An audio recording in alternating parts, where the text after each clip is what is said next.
Bonsoir à tous dans l'actualité de cette édition toute image de l'info du 9 juillet. Ce lundi 7 juillet, le maire de Saint-Dizier, Quentin Brière, a réalisé le bilan de son mandat en compagnie des Bragards, l'occasion pour les habitants d'échanger sur divers sujets et poser leurs interrogations au maire. Djilali Guerza, le sous-préfet de Vitry-le-François, s'est rendu le 8 juillet au lac du Der afin de remettre le nouveau VTT aux gendarmes déployés sur le site pendant la saison estivale, un moyen de locomotion financé par le syndicat du Der et qui a pour but de faciliter les patrouilles et les gendarmes dans leur mission quotidienne. Depuis le 1er juillet, fumer est interdit sur les plages du lac du Der, en application d'un décret de l'État qui permet aux communes de restreindre le tabac dans certains espaces publics à ciel ouvert. Comment cette mesure est-elle perçue sur le terrain? Élus, professionnels et vacanciers nous répondent à Giffaumont.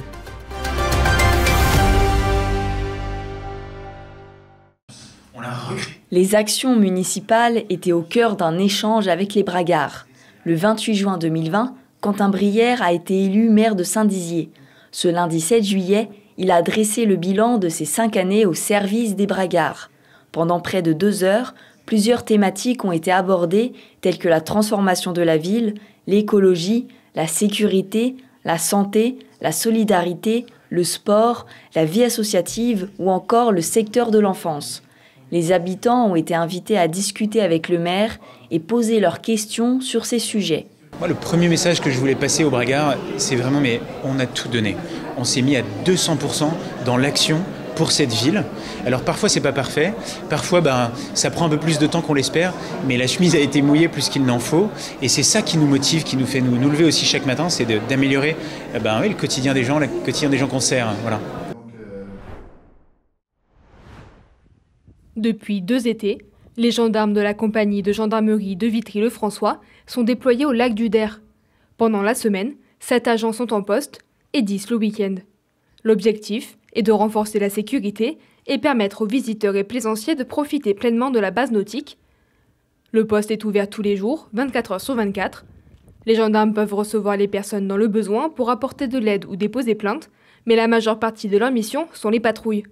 Ils ont à leur disposition un bateau, des véhicules et depuis ce mardi 8 juillet, un VTT électrique financé par le syndicat du Der. C'est une dotation qui permet d'enrichir les équipements déjà nombreux et immédiatement opérationnels. On a ici le site et le siège de la capitainerie qui permet justement à la brigade de gendarmerie de disposer de locaux adéquats, fonctionnels et qui permettent leur présence 24 sur 24, 7 jours sur 7. Et ça vient illustrer le partenariat exemplaire entre les élus, les collectivités, monsieur le maire de Giffaumont-Champaubert, monsieur le président du syndicat mixte du Der, les services de l'État, les services de la gendarmerie. Tout le monde travaille de concert, main dans la main, pour faire en sorte justement d'offrir les meilleurs services et surtout de donner la possibilité de profiter d'un équipement insolite.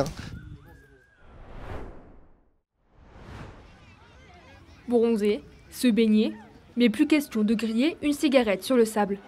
Au lac du Der, les plages passent au sans-tabac. Depuis le 1er juillet, c'est officiel, interdiction totale de fumer sur les plages du lac du Der.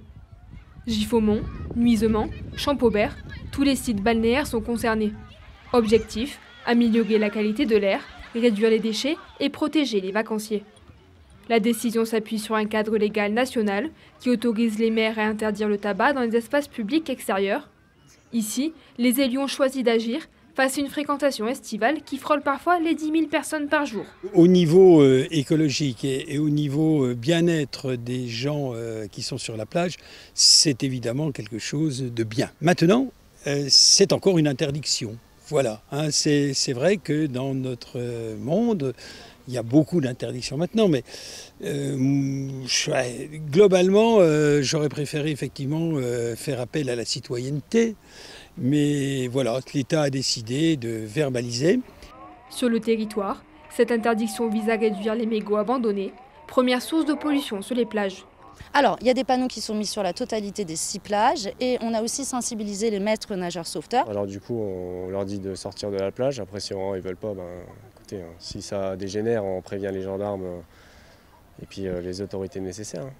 Sur le sable, tous les avis ne vont pas dans le même sens. Certains saluent une avancée pour l'environnement et la santé, D'autres y voient une contrainte de plus dans l'espace public. Moi personnellement non fumeuse, donc moi je trouve ça très bien. Mon mari fume, mais du coup c'est pareil, pour lui c'est tout aussi bien quoi. On est tous contents pour ça. C'est plutôt bien pour les enfants. Après personnellement on est en plein air donc ça me gêne pas. Mais c'est plutôt pas mal. Pour respecter aussi l'environnement, les personnes qui se baignent, les enfants, enfin tout ça quoi. Moi je peux comprendre même si je suis fumeuse, ça m'embête un peu mais je comprends les non-fumeurs. C'est bien, mais de toute façon les gens s'ils font pas attention donc on va dire que c'est mieux. Au-delà du débat de société, l'enjeu est aussi sanitaire. Chaque été, les plages du Der accueillent des familles, des enfants, des sportifs. Limiter le tabac, c'est aussi limiter les risques liés au tabagisme passif. Sur la plage de Giffaumont, il faudra donc s'arrêter avant ce mur pour fumer. Pour veiller au respect de cette règle, des panneaux ont été installés, des campagnes de sensibilisation menées et des amendes peuvent être infligées. C'est la fin de cette édition. Prochain point sur l'actu demain à 19h dans une nouvelle édition Toute Image de votre journal. On se quitte sur ces images de la scène ouverte du concert de Cartel à Vitry-le-François.